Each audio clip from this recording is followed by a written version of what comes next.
Zurich झील के उत्तरी किनारे पर सेंट गैलन के स्विस प्रांत में बोलिंगन नाम का एक गांव है। सन 1922 में मनोचिकित्सक कार्ल युंग ने एकांत में समय बिताने के लिए इस गांव में एक भवन का निर्माण शुरू करवाया। उन्होंने इस निर्माण कार्य की शुरुआत 2 मंजिला पत्थर पर घर बनाकर की। इस घर को उन्होंने टावर का नाम दिया। इसके बाद जब वे भारत यात्रा पर आए तो उन्होंने एक विशेष चलन पर गौर किया कि भारतीय लोग अपने घर में ध्यान करने के लिए एक कमरा अलग से रखते हैं। इस यात्रा से लौटने के बाद उन्होंने टावर नामक अपने घर का विस्तार करते हुए उसमें एक निजी कार्यालय का निर्माण करवाया। इस स्थान के बारे में युंग का कहना था, मैं यहाँ बिल्कुल अकेला होता हूँ और इसकी चाबी हमेशा अपने साथ रखता हूँ। मुझसे पूछे बिना किसी को भी यहाँ आने की अनुमति नहीं है। पत्रकार मैसन क्यूरी ने अपनी किताब डेली रिचुअल्स में विभिन्न स्रोतों की मदद से कार्ल युंग की मनोचिकित्सा संबंधी कार्य से जुड़ी यादों का एक खाका खींचा है। क्यूरी बताते हैं कि टावर में युंग रोज़ सुबह 7 बजे जागते थे और नाश्ते के बाद अपनी निजी कार्यालय में 2 घंटे तक पूरी एकाग्रता के साथ लेखन कार्य करते थे। फिर दोपहर के समय वे आमतौर पर या तो ध्यान करते या फिर आसपास के ग्रामीण इलाकों में टहलने निकल जाते।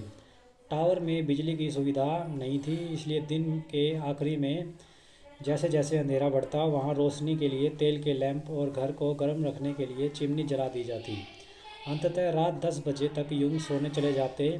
टावर में रहने के बारे में उनका कहना था, इस घर में मुझे शुरू से ही आराम और शांति का बड़ा प्रबल एहसास होता रहा है।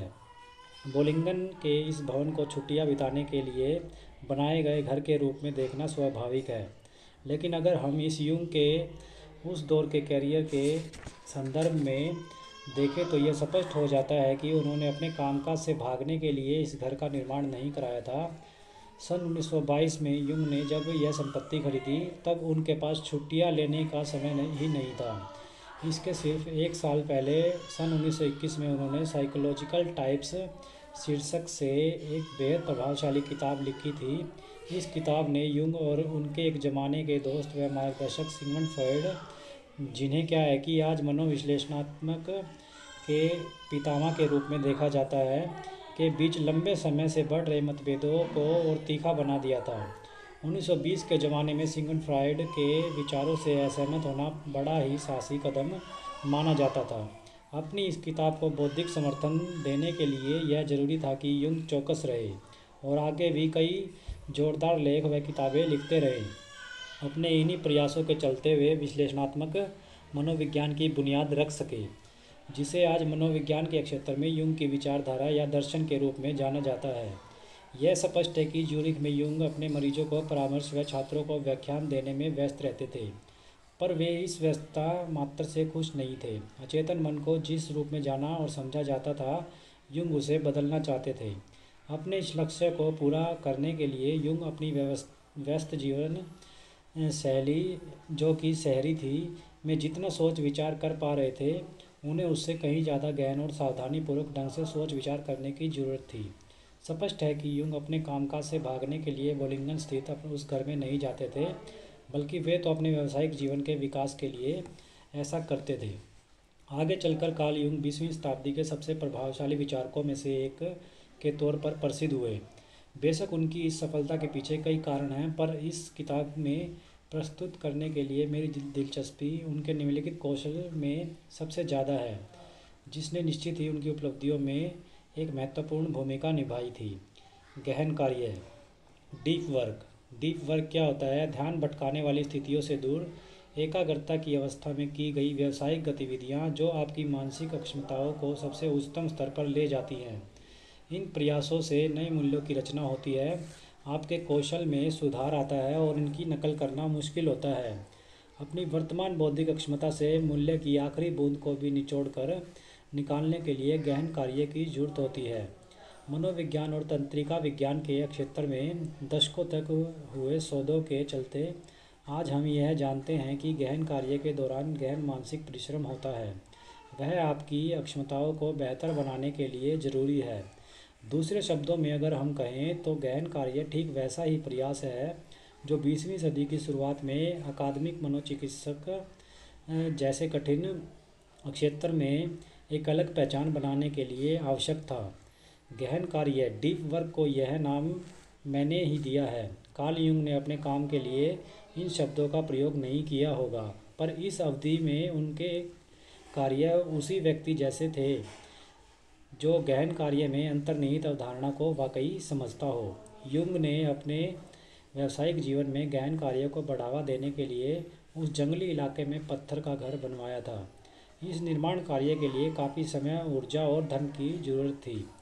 इसके चलते वे अपने तात्कालिक कार्यों से जरा दूर भी हो गए थे। जैसा कि मेसन क्यूरी लिखते हैं, युंग अपने चिकित्सा कार्यों में आमतौर पर जितना समय देते थे, नियमित रूप से बोलिंगन जाने के चलते उसमें कमी आ गई थी।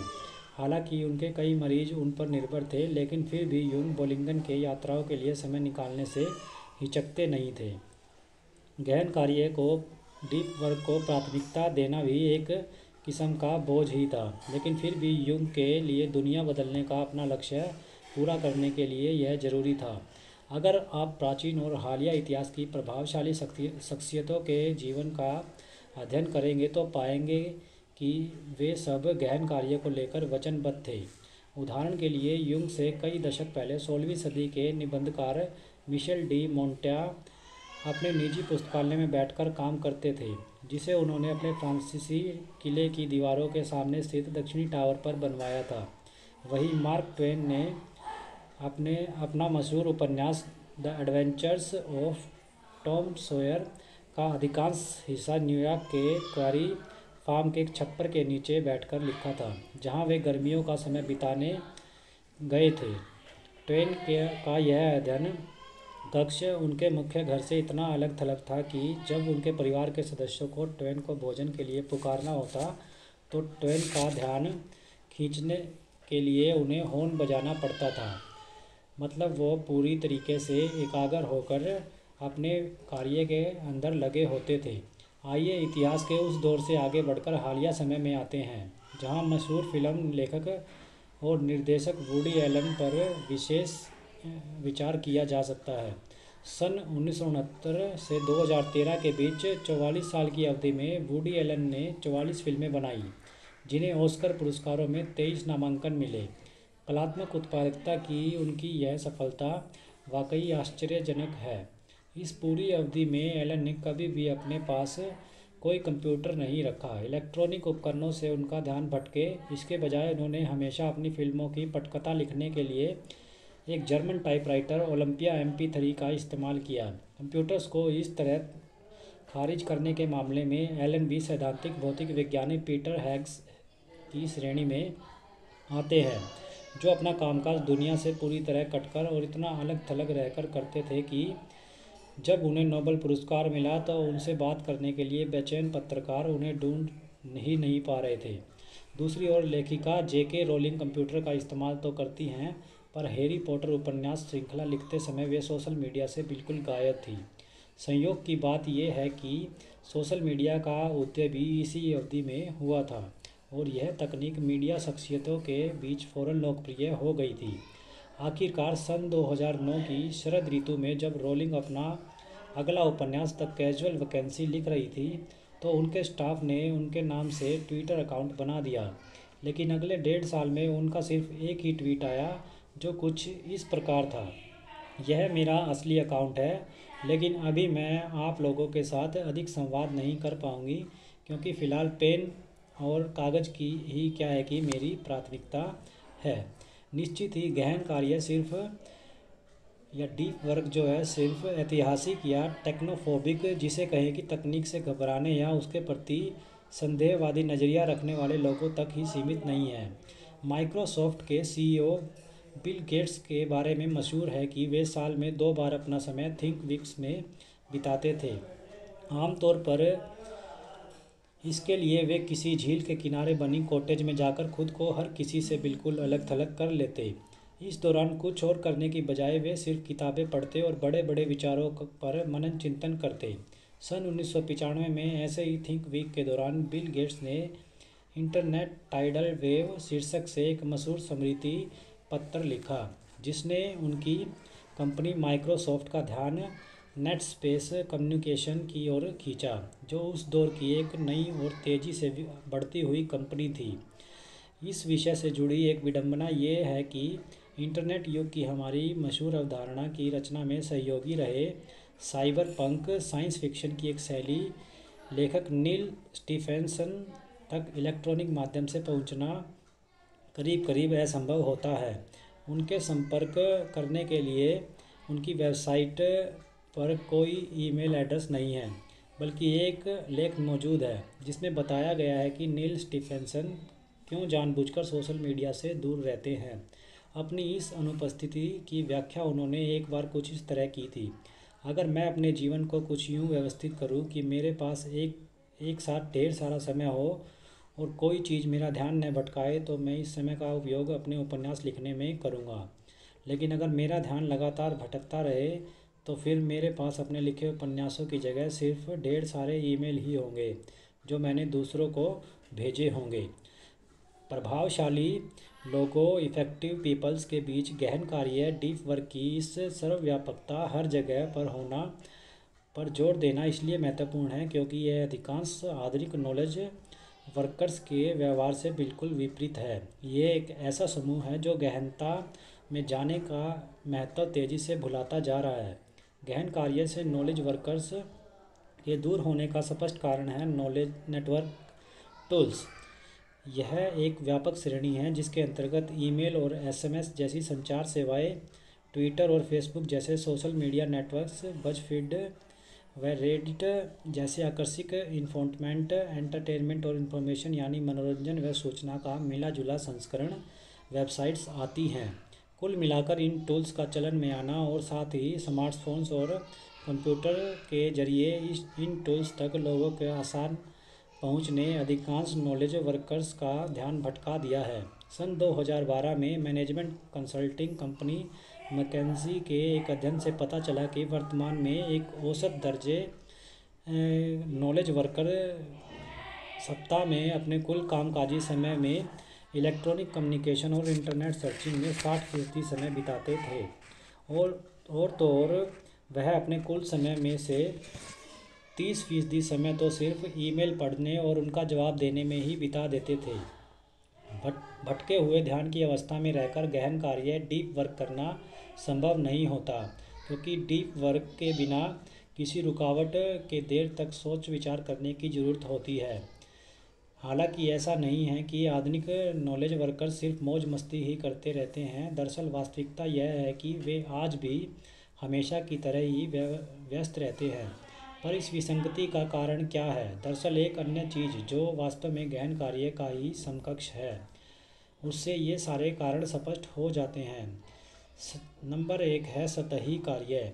मानसिक मेहनत रहित सहकार शैली के कार्य जो अक्सर भटके हुए ध्यान की अवस्था में किए जाते हैं। ये ऐसे कार्य हैं जो संसार में अधिक नया मूल्य पैदा नहीं करते और इन्हें दोहराना, उनकी नकल करना आसान होता है। दूसरे शब्दों में कहें तो नेटवर्क टूल के इस युग में नॉलेज वर्कर्स के गहन कार्य का स्थान कुछ सतही विकल्प लेते जा रहे हैं। निरंतर ईमेल्स भेजना व प्राप्त करना मानो वे स्वयं नेटवर्क राउटर्स का इंसानी रूप हो। इसके साथ ही बीच बीच में ध्यान भटकाने वाले ब्रेक्स भी लेते रहते हैं, जिसके चलते व्यापार के लिए नई रणनीति बनाने या एक महत्वपूर्ण अनुदान हासिल करने के लिए आवेदन लिखने जैसे बड़े कार्य निरंतर खंडित होकर भटके हुए ध्यान की उस धूल में खो जाते हैं जो कमतर गुणवत्ता की उत्पादन करते हैं। ऐसे कार्य को गहन सोच के साथ बेहतर ढंग से किया जा सकता है। ऊपर से ऐसे प्रमाण भी सामने आ रहे हैं जिनके अनुसार सतहीपन की ओर इस तरह बढ़ना कोई ऐसी चीज़ नहीं है जिसे आसानी से बदला जा सकता हो। उन्मत्त सतहीपन की अवस्था में पर्याप्त समय बिताने से गहन कार्य करने की आपकी अक्षमता स्थायी रूप से घट जाती है। सन 2008 में अमेरिकी पत्रिका द अटलांटिक में प्रकाशित एक मशहूर लेख में पत्रकार निकोलस कारर ने स्वीकार किया कि ऐसा लगता है जैसे इंटरनेट धीरे धीरे मेरी एकाग्र होने और चिंतन करने की अक्षमता को ख़त्म कर रहा है। मैं एक इकलौता व्यक्ति नहीं हूँ जिसे ऐसा महसूस हो रहा है। बाद में कारर ने अपनी किताब द शैलोज़ में इस विचार पर विस्तार से प्रकाश डाला। उनकी यह किताब प्रतिष्ठित पुलित्ज़र पुरस्कार के निर्णायक दौर में पहुंची। स्वाभाविक है कि द शैलोज़ लिखने के लिए कारर को जबरन ही दूर जंगल में बने एक कैबिन में जाकर रहना पड़ा होगा ताकि शहरी जीवन से खुद को काटकर शांति से अपनी किताब पर वो काम कर सके। यह कोई नया विचार नहीं है कि नेटवर्क टूल्स हमारे कार्य को गहनता से सतहीपन की ओर ले जा रहे हैं। निकोलस कार्र की किताब द सेलोस तो बस हालिया दौर में आई उन किताबों की श्रृंखला का शुरुआती उदाहरण भर है जो हमारे मस्तिष्क और कामकाज संबंधी आदतों पर इंटरनेट के प्रभावों का आकलन करती है। इस श्रृंखला की अन्य किताबें हैं विलियम पावर्स की हैमलेट्स, ब्लैकबेरी, जॉन फ्रीमैन की द टायरनी ऑफ ईमेल और एलेक्स सुजन किंग टैंग की द डिस्ट्रैक्शंस एडिक्शन। ये सभी किताबें लगभग इस बात से सहमत नज़र आती है कि नेटवर्क टूल्स न सिर्फ उस कार्य से हमारा ध्यान भटका रहे हैं जिसके लिए निर्बाध एकाग्रता की जरूरत पड़ती है, बल्कि साथ ही वे हमारी ध्यान केंद्रित रखने की क्षमता को भी कमज़ोर कर रहे हैं। इन प्रमाणों को देखते हुए अब मैं इस किताब में अपनी इस दलील को सतही साबित करने का और प्रयास नहीं करूँगा।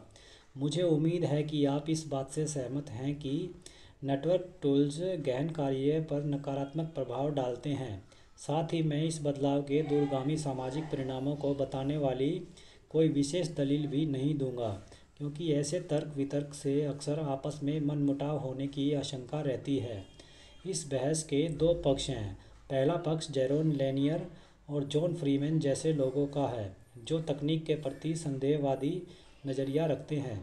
उनकी आशंका ये है कि इनमें से अधिकतर टूल्स कम से कम अपने वर्तमान स्वरूप में समाज को नुकसान पहुंचाते हैं, जबकि इस बहस का दूसरा पक्ष क्लाइव थॉमसन जैसे लोग हैं जो तकनीक को लेकर आशावादी नज़रिया रखते हैं। उनका तर्क है कि नेटवर्क टूल्स बेशक समाज में बदलाव ला रहे हैं, पर ये बदलाव ऐसे हैं जो हमें बेहतर बनाते हैं। उदाहरण के लिए हो सकता है कि गूगल का उपयोग हमारी याददाश्त को कमज़ोर बना रहा हो, लेकिन एक वास्तविकता ये भी है कि अब हमें तेज़ याददाश्त की कोई ज़रूरत भी नहीं है, क्योंकि आज हम जो कुछ भी जानना चाहें गूगल की मदद से उसे पल भर में खोज सकते हैं। इस दार्शनिक बहस को लेकर मेरा अपना कोई रुख नहीं है। मेरी दिलचस्पी तो इससे जुड़ी एक थीसिस में है जो कहीं अधिक व्यवहारिक और व्यक्तिगत रवैया रखती है। सतहीपन की ओर बढ़ रही हमारी कार्य संस्कृति, भले ही आप इसे दार्शनिक रूप से अच्छा मानते हो या बुरा, कुछ ऐसे लोगों के लिए बड़े पैमाने पर एक आर्थिक और व्यक्तिगत अवसर हैं जो इस चलन से बचने और गहनता को प्राथमिकता देने की अक्षमता को पहचानते हैं। कुछ साल पहले एक युवा सलाहकार जेसन बेन ने अपने इसी अवसर को पूरा लाभ उठाया था। यह पता लगाने के कई तरीके हैं कि वर्तमान अर्थव्यवस्था में आप कितने मूल्यवान व्यक्ति हैं। जेसन बेन को इस बात का पता तब लगा जब वित्तीय सलाहकार के रूप में नौकरी शुरू करने के कुछ ही समय बाद उन्हें एहसास हुआ कि उनकी अधिकांश व्यावसायिक जिम्मेदारियों को फूहड़ ढंग से तैयार की गई एक माइक्रोसॉफ्ट एक्सेल स्क्रिप्ट के जरिए स्वचालित रूप से पूरा किया जा सकता है। जिस कंपनी ने बेन को काम पर रखा था वह जटिल सौदे करने वाले बैंकों के लिए रिपोर्ट्स बनाती थी। मुझे दिए एक इंटरव्यू में बेन ने अपने काम के बारे में मजाकिया लहजे में कहा था कि यह बड़ा ही उकताहट भरा काम था। इन रिपोर्ट्स को तैयार करने के लिए खुद बैठकर ढेर सारी एक्सेल स्प्रेडशीट पर डाटा के साथ हेरफेर करना पड़ता था। शुरू में बेन को सिर्फ एक रिपोर्ट से जुड़े डाटा के साथ हेरफेर करने में 6 घंटे का समय लगता था। कंपनी के सबसे कुशल दिग्गज यह काम इससे आधे समय में पूरा कर लेते थे। बेन इस चीज़ से कतई संतुष्ट नहीं थे। बेन याद करते हुए बताते हैं कि वित्तीय मामलों के बारे में मैंने जो कुछ भी सीखा था उसके हिसाब से मुझे यह प्रक्रिया बेहद भद्दी और थका देने वाली लगती थी। उन्हें पता था कि माइक्रोसॉफ्ट एक्सेल में मैक्रोज नाम का एक फीचर होता है जो यूजर्स को सामान्य कार्यों को स्वचालित ढंग से पूरा करने की सुविधा देता है। बेन ने इस विषय पर कुछ लेख पढ़े और जल्द ही एक नई वर्कशीट तैयार कर ली जो इन मैक्रोज की एक पूरी श्रृंखला के साथ जुड़ी हुई थी। यह डाटा में हेरफेर करने की 6 घंटे वाली लंबी प्रक्रिया सिर्फ एक क्लिक में पूरा कर सकती थी। पहले एक रिपोर्ट तैयार करने में बेन को पूरा दिन लग जाता था, जबकि अब वे यह काम सिर्फ आधे घंटे में पूरा कर सकते थे। बेन एक बुद्धिमान व्यक्ति हैं। उन्होंने एक प्रतिष्ठित कॉलेज वर्जीनिया यूनिवर्सिटी से अर्थशास्त्र की डिग्री हासिल की है। अपने जैसे कई युवा छात्रों की तरह ही वे भी अपने कैरियर के मामले में काफ़ी महत्वाकांक्षी थे, पर जल्द ही उन्हें एहसास हो गया था कि उनकी ये महत्वाकांक्षाएं कभी कुंठा में तब्दील हो सकती हैं, क्योंकि सिर्फ एक एक्सेल मैक्रो उनके मुख्य व्यावसायिक कौशल की जगह ले सकता है। इसलिए उन्होंने तय किया कि उन्हें खुद को और अधिक मूल्यवान बनाना होगा। इस बारे में कुछ समय तक जानकारियां इकट्ठा करने के बाद आखिरकार बेन एक निष्कर्ष तक पहुंचे। उन्होंने अपने परिवार से कह दिया कि वे एक्सेल स्प्रेडशीट का इंसानी रूप बनने की अपनी यह नौकरी छोड़कर एक कंप्यूटर प्रोग्रामर बनेंगे। हालांकि हर बड़ी योजना की तरह ही बेन की इस योजना के रास्ते में भी एक अड़चन थी। जैसन बेन को कंप्यूटर प्रोग्रामिंग के कोर्स लिखने के बारे में कुछ पता नहीं था। एक कंप्यूटर वैज्ञानिक होने के नाते मैं इस बात की पुष्टि कर सकता हूं कि कंप्यूटरों को प्रोग्राम करना एक मुश्किल काम है। अधिकांश डेवलपर्स इस क्षेत्र में अपनी पहली नौकरी हासिल करने से पहले 4 साल तक कॉलेज में इस विद्या के गुर सिखाते हैं और सीखते हैं। इसके बाद उन्हें व्यावसायिक रूप से अच्छी स्थिति में पहुंचने के लिए खासी प्रतिस्पर्धा का सामना करना पड़ता है। जैसन बेन के पास इतना समय नहीं था। वित्तीय क्षेत्र के अपने पेशे की वास्तविकता का एहसास होने के बाद वे नौकरी छोड़कर अपने अगले कदम की तैयारी के लिए वापस अपने घर आ गए। उनके माता पिता इस बात से खुश थे कि बेटे के पास भविष्य की एक योजना है, लेकिन वे इस बात से कतई खुश नहीं थे कि अब शायद बेन को लंबे समय तक घर पर खाली बैठना होगा। बेन को एक मुश्किल कौशल सीखना था और वह भी जल्द से जल्द। इस बिंदु पर आने के बाद बेन के सामने भी वही समस्या आ खड़ी हुई जिसके चलते अधिकांश नॉलेज वर्कर्स अपने वर्तमान कैरियर में फंसे रहते हैं और अपेक्षाकृत अधिकांश लाभदायी कैरियर्स की ओर कदम नहीं बढ़ा पाते हैं। कंप्यूटर प्रोग्रामिंग्स जैसी जटिल चीज़ें सीखने के लिए मुश्किल अवधारणाओं पर गहन और निरंतरता से एकाग्र होकर काम करना जरूरी होता है। यह उसी किस्म की एकाग्रता है जिसके लिए मनोचिकित्सक कार्ल युंग ज्यूरिख झील के जंगली इलाके में बने अपने टावर में एकांत में समय बिताने जाते थे। दूसरे शब्दों में इसे गहन कार्य कहते हैं, या फिर आप इसे डीप वर्क भी बोल सकते हैं। हालांकि अधिकांश नॉलेज वर्कर्स, जैसा कि मैंने इस प्रस्तावना के शुरुआती हिस्से में बताया था, गहन कार्य करने की अपनी अक्षमता खो चुके हैं। बेन भी इस मामले में कोई अपवाद नहीं थे। वित्तीय सलाहकार की अपनी नौकरी छोड़ने से कुछ समय पहले ही बेन ने अपने बारे में बताते हुए कहा था, मैं हर समय इंटरनेट से चिपका रहता था और अपने ईमेल चेक करता रहता था। मैं खुद को ऐसा करने से रोक ही नहीं पाता था। यह मेरे लिए एक किस्म की मजबूरी बन गई थी। गहनता को लेकर अपनी कठिनाई पर जोर देते हुए बेन ने मुझे एक प्रोजेक्ट के बारे में बताया जो उस वित्तीय कंपनी का सुपरवाइजर उनके पास लेकर आया था। बेन के अनुसार कंपनी के अधिकारी चाहते थे कि मैं एक व्यावसायिक योजना तैयार करूं, जबकि बेन को व्यावसायिक योजना तैयार करना आता ही नहीं था। इसलिए उन्होंने तय किया कि वे 5 वर्तमान व्यावसायिक योजनाओं का अध्ययन करेंगे, फिर उनकी आपस में तुलना करेंगे और उनके बीच के फ़र्क को समझने की कोशिश करेंगे। यह एक अच्छा विचार था, लेकिन बेन की एक समस्या थी कि वे खुद को एकाग्र नहीं रख पा रहे थे। आज बेन स्वीकार करते हैं कि इस अवधि के दौरान कई दिन तो ऐसे थे जब वे अपना हर पल अपने कुल समय का 98% इंटरनेट सर्फिंग करते हुए बिता देते थे। व्यावसायिक योजना तैयार करने का वह प्रोजेक्ट कभी पूरा नहीं हो सका, जो करियर और के शुरुआती दौर में अपनी एक पहचान बनाने का अच्छा अवसर था। जब बेन ने अपनी नौकरी छोड़ी, तब तक वे गहन कार्य डीप वर्क को लेकर अपनी कठिनाइयों से अच्छी तरह परिचित हो चुके थे। इसलिए जब उन्होंने कंप्यूटर कोर्स लिखना शुरू किया तो उन्हें पता था कि इसके साथ साथ उन्हें अपने मन को गहनता में जाना भी सीखना होगा। उनका तरीका कठोर लेकिन प्रभावी था। मैंने खुद को एक कमरे में बंद कर लिया। उस कमरे में कोई कंप्यूटर नहीं था, वहाँ सिर्फ किताबें, नोट कार्ड्स और एक हाइलाइटर था।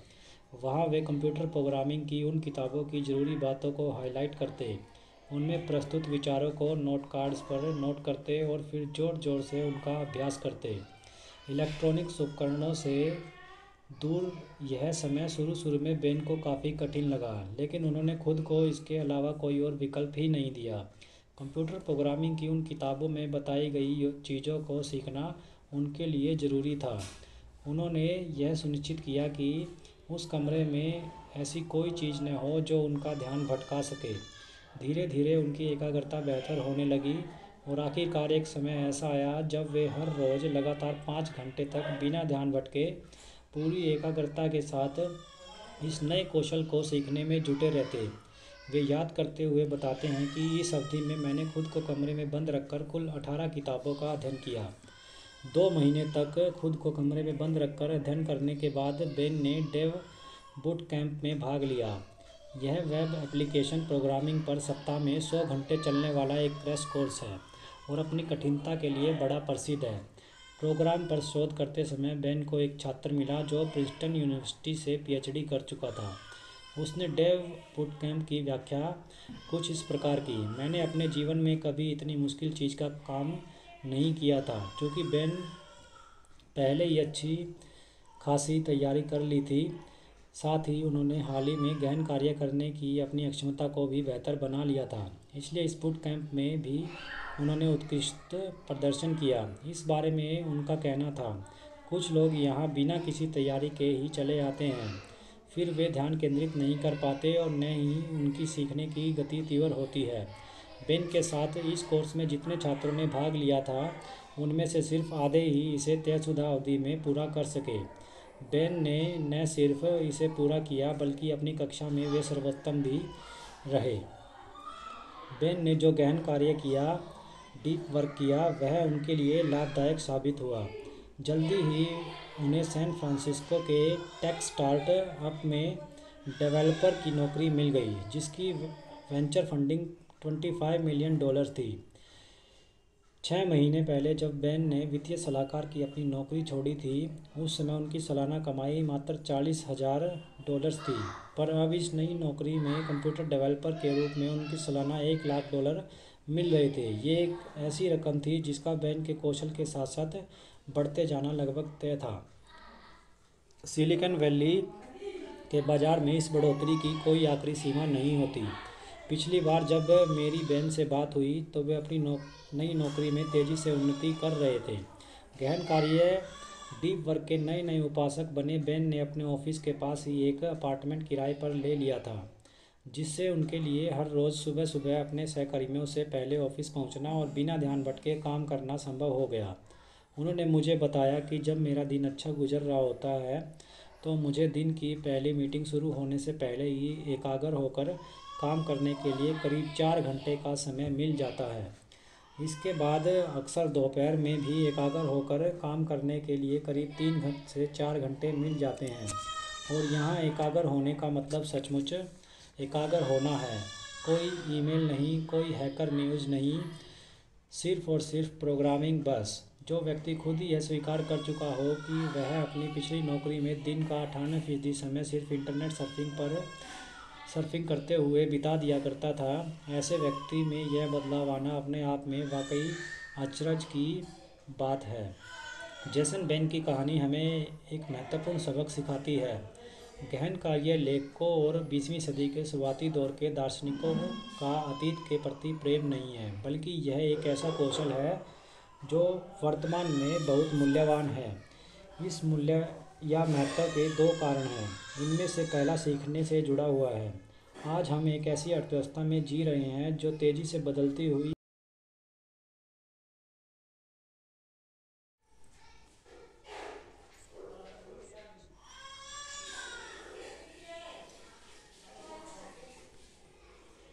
इस मूल्य या महत्व के 2 कारण हैं। इनमें से पहला सीखने से जुड़ा हुआ है। आज हम ऐसी अर्थव्यवस्थाओं में जी रहे हैं जो तेज़ी से बदलती हुई जटिल व्यवस्थाओं पर निर्भर है। उदाहरण के लिए बेन ने जो विभिन्न कंप्यूटर लैंग्वेज सीखी, उनमें से कुछ का तो 10 साल पहले तक कोई अस्तित्व ही नहीं था, और इस बात की पूरी संभावना है कि आज से 10 साल बाद वे इतनी पुरानी हो जाएंगी कि किसी के काम की नहीं रहेंगी।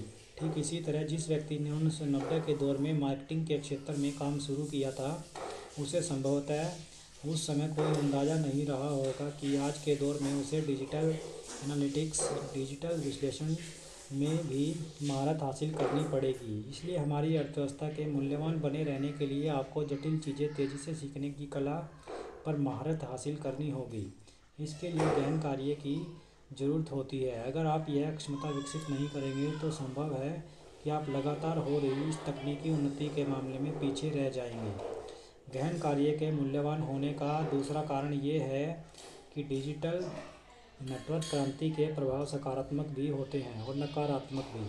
अगर आप कुछ ऐसा निर्माण करते हैं जो वाकई उपयोगी है तो उसे अपनाने वालों, उदाहरण के लिए नियोक्ता या ग्राहक की संख्या में कोई सीमा नहीं होती, जिससे आपका लाभ बहुत ज़्यादा बढ़ जाता है। वहीं अगर आप दोयम दर्जे की चीज़ों का उत्पादन कर रहे हैं तो इसका अर्थ है कि आप मुश्किल में हैं, क्योंकि तब आपके ग्राहकों के लिए ऑनलाइन जाकर उसका बेहतर विकल्प ढूंढना बहुत आसान होगा। आप भले ही एक कंप्यूटर प्रोग्रामर हो, लेखक हो, मार्केटर हो, सलाहकार हो या उद्योजक, आपकी स्थिति भी कार्ल यूंग जैसी है जो सिगमंड फ्रायड को मात देना चाहते थे। आपकी स्थिति जेसन बेन जैसी भी है जो एक नए स्टार्टअप में अपनी जगह बनाने की कोशिश में लगे थे। सफलता हासिल करने के लिए आपको अपनी अक्षमता के हिसाब से सर्वश्रेष्ठ चीज़ का उत्पादन करना होगा। यह एक ऐसा कार्य है जो गहनता की मांग करता है। गहन कार्य की बढ़ती ज़रूरत एक नई चीज़ है। औद्योगिक अर्थव्यवस्था में कुशल श्रमिकों के और व्यावसायिक लोगों का एक छोटा सा वर्ग हुआ करता था जिसके लिए गहन कार्य महत्वपूर्ण था, पर एकाग्र होने की अक्षमता विकसित किए बिना ही अधिकांश श्रमिकों का काम चल जाता था। उन्हें मशीनों का संचालन करने के लिए बदले भुगतान दिया जाता था। जब तक उन्होंने यह काम किया तब तक इसमें कोई खास बदलाव भी नहीं आया। यह दशकों तक चलता रहा, पर जैसे जैसे हम सूचना युग की अर्थव्यवस्था की ओर बढ़ रहे हैं वैसे वैसे हमारी आबादी में नॉलेज वर्कर्स की संख्या बढ़ रही है और गहन कार्य एक मुख्य करेंसी बनता जा रहा है, भले ही अधिकांश लोग इस वास्तविकता को समझ न पा रहे हों। दूसरे शब्दों में अगर कहें तो गहन कार्य कोई पुराने ज़माने का अनुचित तो होता जा रहा कौशल नहीं है, बल्कि यह हर उस व्यक्ति के लिए महत्वपूर्ण अक्षमता बनती जा रही है जो वैश्विक स्तर पर प्रतिस्पर्धी बन चुकी उचित प्रदर्शन करने में असफल व्यक्ति को हराकर सूचना आधारित अर्थव्यवस्था में आगे बढ़ना चाहता हो। वास्तव में असली प्रगति उन लोगों के लिए आरक्षित नहीं है जो आसानी से फेसबुक चला सकते हैं। यह एक स्थायी कार्य है जिसकी नकल करना बड़ा आसान है, बल्कि यह प्रगति तो उनके लिए आरक्षित होगी जो किसी सेवा का संचालन करने में सक्षम वितरण व्यवस्था को आसानी से तैयार कर सकते हों। ये निश्चित रूप से गहन कार्य है जिसकी नकल करना कतई आसान नहीं है। गहन कार्य इतना महत्वपूर्ण होता है कि व्यवसाय लेखक एरिक बार्कर के शब्दों में कहें तो हम इसे 21वीं सदी की महाशक्ति के रूप में भी देख सकते हैं। अब तक हम इस विचार के दो पहलू देख चुके हैं। पहला है गहन कार्य डीप वर्क की बढ़ती कमी और दूसरा है इसका बढ़ता मूल्य, जिन्हें हम संयुक्त रूप से एक ऐसे विचार के तौर पर देख सकते हैं जो इस किताब के बताई हर चीज़ को आधार प्रदान करता है। गहन कार्य की अवधारणा। गहन कार्य करने की अक्षमता तेज़ी से दुर्लभ होती जा रही है, साथ ही हमारी वर्तमान अर्थव्यवस्था में गहन कार्य का मूल्य भी तेज़ी से बढ़ रहा है। परिणाम स्वरूप जो लोग अपने अंदर यह कौशल विकसित करेंगे और उसे अपने कामकाजी जीवन का केंद्र बना लेंगे वे निश्चित ही प्रगति करेंगे। इस किताब के दो लक्ष्य हैं और किताब में प्रस्तुत दो भागों में इन लक्ष्यों को प्राप्त करने की कोशिश की गई है। पहला लक्ष्य है जिसका संबंध इस किताब के भाग 1 से है, आपको इस बात का विश्वास दिलाना है कि गहन कार्य की अवधारणा सत्य है, जबकि दूसरा लक्ष्य है जिसका संबंध किताब के भाग 2 से है, आपको यह सिखाना है कि अपने मस्तिष्क को प्रशिक्षण देकर गहन कार्य को अपने व्यावसायिक जीवन के केंद्र में रखने के लिए अपनी कामकाज संबंधी आदतों को बदलकर आप इस वास्तविकता का लाभ कैसे उठा सकते हैं। हालांकि इन भागों की गहराई में जाने से पहले मैं आपको यह बताना चाहूँगा कि खुद गहनता का उपासक कैसे बना। पिछले एक दशक में मैंने अपने अंदर मुश्किल चीज़ों पर ध्यान केंद्रित करने की क्षमता विकसित करने के लिए गहन प्रयास किए हैं। मेरी इस दिलचस्पी के मूल को समझने के लिए आपका यह जानना जरूरी है कि मैं एक सैद्धांतिक कंप्यूटर वैज्ञानिक हूँ और मैंने अपने डॉक्टरेट प्रशिक्षण में MIT के मशहूर थ्योरी ऑफ कंप्यूटेशन ग्रुप में अपनी क्षमताओं का प्रदर्शन किया है। यह ग्रुप ऐसे व्यावसायिक वातावरण की तरह है जहां एकाग्र होने की क्षमता को एक महत्वपूर्ण व्यावसायिक कौशल माना जाता है। इस अवधि के दौरान मैं एक मैकआर्थर जीनियस ग्रांट विजेता के साथ अपना ग्रेजुएट स्टूडेंट ऑफिस साझा कर रहा था। वे एक प्रोफेसर थे और उन्होंने इतनी कम उम्र में एमआईटी में नियुक्ति मिल गई थी कि तब वे कानूनी रूप से अल्कोहल का सेवन करने की अधिकृत उम्र के भी नहीं थे। इस सिद्धांतकार को विद्वानों के समूह के केंद्र में चुपचाप बैठकर किसी व्हाइट बोर्ड पर की गई मार्किंग को घूरते हुए देखना मेरे लिए एक आम बात थी। ऐसा घंटों तक चलता रहता। मैं दोपहर में अपना लंच करने जाता और खा पीकर जब वापस आता तब भी वे सब व्हाइट बोर्ड पर घूर रहे होते। इस प्रोफेसर तक पहुंचना मुश्किल काम है। वे ट्विटर पर भी नहीं हैं और अगर वे आपसे परिचित नहीं हैं तो आपको आपके ईमेल का जवाब देंगे, इस बात की संभावना भी कम ही है। पिछले साल उन्होंने 16 रिसर्च पेपर शोध पत्र प्रकाशित किए थे। मेरे पढ़ाई के दिनों के वातावरण में इसी प्रकार की प्रबल एकाग्रता व्याप्त रहती थी, इसलिए इस बात पर किसी को हैरानी नहीं होनी चाहिए कि मैं भी गहनता को लेकर जल्द ही वचनबद्ध हो गया था। मैंने कभी कोई फेसबुक या ट्विटर अकाउंट नहीं बनाया। अगर मेरे ब्लॉग को छोड़ दें तो मैं कभी किसी सोशल मीडिया वेबसाइट पर नहीं रहा। सोशल मीडिया से मेरी यह दूरी मेरे दोस्तों और उन विभिन्न प्रचारकों को कतई पसंद नहीं आती है जिनके साथ मैंने अब तक काम किया है। मैं वेब सर्फिंग नहीं करता और देश दुनिया की अधिकांश खबरें मुझे या तो एनपीआर नेशनल पब्लिक रेडियो से मिलती हैं या फिर वाशिंगटन पोस्ट अखबार से, जो रोज़ सुबह मेरे घर आता है। आमतौर पर मुझसे संपर्क करना भी मुश्किल होता है। मेरी वेबसाइट में मेरा कोई निजी ईमेल एड्रेस नहीं दिया गया है और सन 2012 तक तो मैं स्मार्टफ़ोन भी नहीं रखता था। दरअसल मुझे स्मार्टफ़ोन इसलिए लेना पड़ा क्योंकि मेरी गर्भवती पत्नी ने मुझे स्पष्ट शब्दों में कह दिया था कि बच्चा पैदा होने से पहले मेरे हाथों में एक फ़ोन आ जाना चाहिए। दूसरी ओर गहनता के प्रति मेरी वचनबद्धता से मुझे काफ़ी लाभ हुआ। कॉलेज के बाद अगले एक दशक की अवधि में मैंने 4 किताबें लिखीं, पीएचडी की, ढेर सारे अकादमिक रिसर्च पेपर लिखे और जॉर्ज टाउन यूनिवर्सिटी में प्रोफेसर के तौर पर नियुक्ति हासिल की। फिर भी इस दौरान ऐसा बहुत कम ही हुआ जब मैंने शाम को 5 या 6 बजे के बाद भी काम किया हो। इसके बावजूद मेरी उत्पादकता अच्छी खासी रही। ऐसा शेड्यूल के हिसाब से जीना इसलिए संभव हो सका क्योंकि मैंने अपने जीवन में सतहीपन को कम करने के लिए खासे प्रयत्न किए। साथ ही मैंने सुनिश्चित किया कि ऐसा करने में से मेरे पास जो अतिरिक्त समय बचे उसका सर्वश्रेष्ठ इस्तेमाल कर सकूं। मैं अपने दिन भर की योजना सावधानी से चुने गए गहन कार्यों के इर्द गिर्द ही बनाता हूँ और जिन सतही कार्यों को नज़रअंदाज करना संभव नहीं होता उन्हें पूरा करने के लिए अपने शेड्यूल में जगह बनाकर रखता हूँ। सप्ताह में 5 दिन हर रोज़ 3 से 4 घंटे तक बिना ध्यान भटके सावधानीपूर्वक एकाग्र होकर अच्छे खासे परिणाम हासिल किए जा सकते हैं। गहनता के प्रति मेरी वचनबद्धता के चलते मुझे गैर व्यावसायिक लाभ भी मिले। कामकाज के बाद शाम को घर लौटने से लेकर अगली सुबह काम शुरू होने तक आमतौर पर मैं कंप्यूटर को हाथ भी नहीं लगाता। अगर मैं कंप्यूटर का इस्तेमाल करता भी हूँ तो सिर्फ अपनी ब्लॉग पोस्ट लिखने के लिए, जो आमतौर पर रात को अपने बच्चों के सोने के बाद ही लिखना पसंद करता हूँ। कामकाज के बाद भी बीच बीच में ईमेल चेक करने या फिर सोशल मीडिया पर समय बिताने के बजाय इस प्रकार पूरी तरह संपर्क से कट जाना मेरे लिए वाकई कारगर साबित हुआ है, क्योंकि इसके चलते मुझे शाम को अपनी पत्नी और 2 बच्चों के साथ समय बिताने का मौका मिला। इसके अलावा मुझे इस दौरान इतनी सारी किताबें पढ़ने का समय मिला कि उनकी संख्या जानकर आप हैरान रह जाएंगे।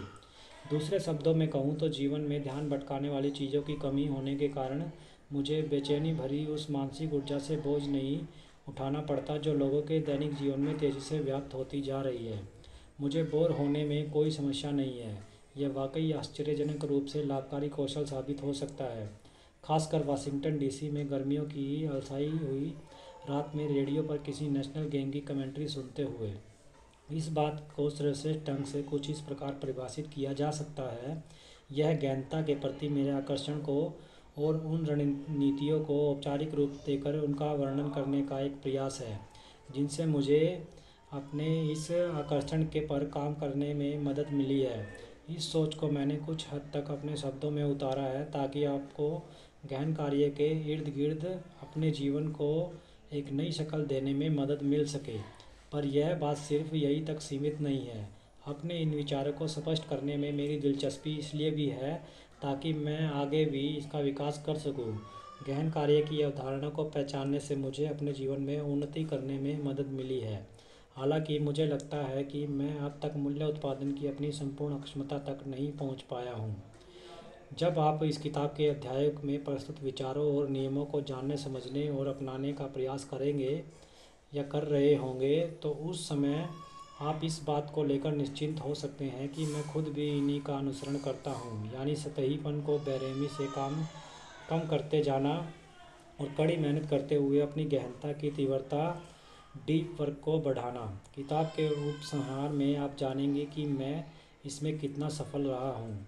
जब कार्ल यूंग मनोचिकित्सा के क्षेत्र में क्रांति लाना चाहते थे, तो उन्होंने जंगली इलाके में एक भवन का निर्माण कराया। बोलिंगन टावर नामक यूंग का यह घर एक ऐसा स्थान था जहां वे गहन सोच विचार करने की अपनी क्षमता को बनाकर रख सकते थे। फिर इसी कौशल का उपयोग कर तेजस्वी मौलिकता से समृद्ध ऐसा कार्य कर सकते थे जिससे अंततः दुनिया को बदल कर रख दिया। आगे के पन्नों में आपको इस बात के लिए मनाने की कोशिश करूँगा कि हम भी अपने व्यक्तिगत बोलिंगन टावर्स निर्मित करें, भटके हुए ध्यान वाले इस संसार में सच्चे मूल्य उत्पादन की क्षमता विकसित करें और पिछली पीढ़ियों के सबसे उत्पादक और महत्वपूर्ण शख्सियतों द्वारा स्वीकार्य इस सत्य को पहचान सकें कि गहन जीवन ही एक अच्छा जीवन हो सकता है। तो ये था डीप वर्क का पहला पार्ट। बाकी के पार्ट्स के लिए वीडियो को लाइक कीजिए एंड शेयर कीजिए और चैनल को सब्सक्राइब करना न भूलें। Thank you.